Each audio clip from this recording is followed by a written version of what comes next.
Hello అండి, రోజు చేసుకునే టిఫిన్స్ బోర్ కొడితే ఒకసారి పక్క రాష్ట్రంలో చేసుకునే టిఫిన్స్ కూడా ట్రై చేయండి. చాలా హెల్తీ టిఫిన్స్ ఉన్నాయి.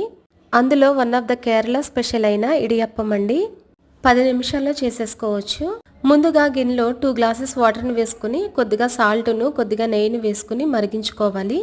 ఆ వాటర్ మరిగిన తర్వాత వేరే గిన్నెలో 1 గ్లాస్ వరకు బియ్యం పిండిని తీసుకుని మరిగించుకున్న వేడి నీళ్ళు వేసుకుని కొద్దిగా కలుపుకుని మెత్తని ముద్దలాగా చేసుకోవాలి.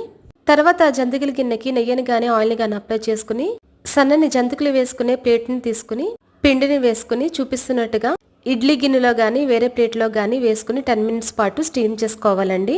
కరెక్ట్గా 10 నిమిషాలు ఆవిరిలో ఉడికించుకుంటే సరిపోతుందండి. 10 మినిట్స్ తర్వాత స్టవ్ ఆఫ్ చేసుకుని 5 మినిట్స్ తర్వాత ఆవిరంతా పోయిన తర్వాత తీసుకుని వేడివేడిగా వెజ్ గ్రేవీ కర్రీలో కానీ నాన్ వెజ్ గ్రేవీ కర్రీలో కానీ వేసుకొని తింటే చాలా బాగుంటుందండి. ఎవరైనా ఫుడ్ లవర్స్ ఉంటే ఒక్కొక్కసారి వేరే రాష్ట్రాల హెల్దీ రెసిపీస్ కూడా ట్రై చేయండి. ఈ వీడియో కనుక మీకు నచ్చినట్లయితే ప్లీజ్ సబ్స్క్రైబ్ చేయండి. ఒక లైక్ ఇవ్వడం మాత్రం మర్చిపోకండి. Thanks for watching. Please subscribe.